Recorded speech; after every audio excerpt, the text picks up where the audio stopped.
The ATSB's investigation into a level crossing collision between a passenger train and a truck south of Brisbane highlights that when a vehicle becomes immobilised on a level crossing, it should immediately be treated as an emergency situation.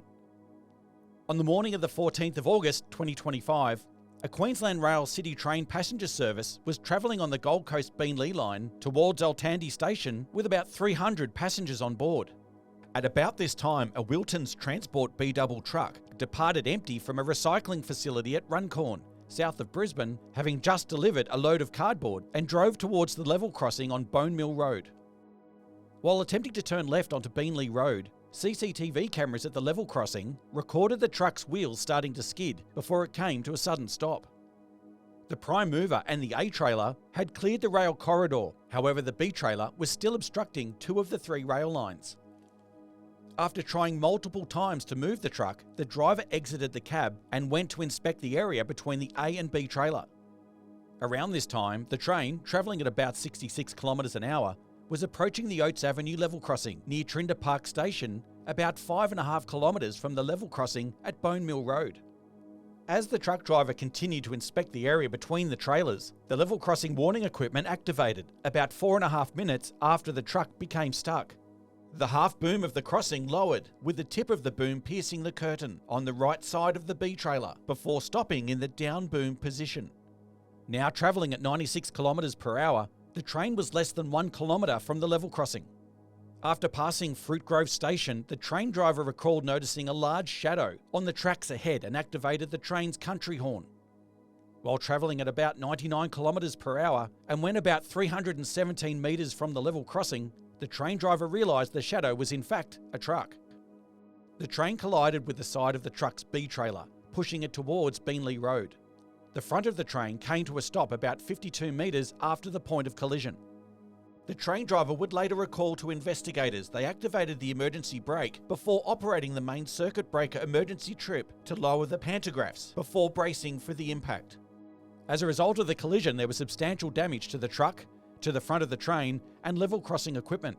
Fortunately, however, the train did not derail and the adjacent tracks were not fouled. Following the collision, the train was able to proceed at walking speed to the next station at Runcorn, where the passengers disembarked. The train driver, train guard and truck driver were physically uninjured. However, paramedics attended to 6 passengers with minor injuries. ATSB investigators found that the truck was immobilised due to a sudden airline failure between the A and B trailers. After attempting multiple times to move the truck from the level crossing, having been stuck on the crossing for about 4.5 minutes, neither the truck driver or witnesses in the area called the signposted Queensland Rail Incident Reporting Number, or 000 for emergency services. This meant the Rail Management Centre was not alerted to the emergency. There was no universal traffic control alarms at the Network Control Officer's workstation, and the CCTV at the level crossing was not being actively monitored by the security monitoring team at the time. The Rail Management Centre only became aware of the track obstruction when the train driver made an emergency call after the collision. The plain blue curtain of the B trailer did not contrast well with the background environment and the shadows that were present at the time the truck was on the level crossing.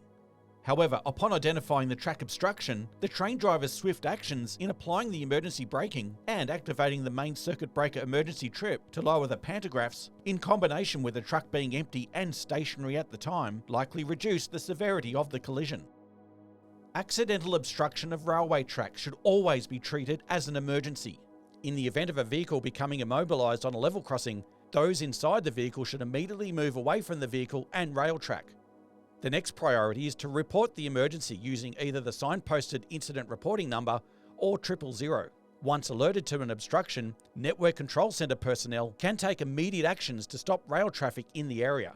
Additionally, rail operators should consider the adoption of available technology for the timely identification of track obstructions that may also reduce the risk from collisions.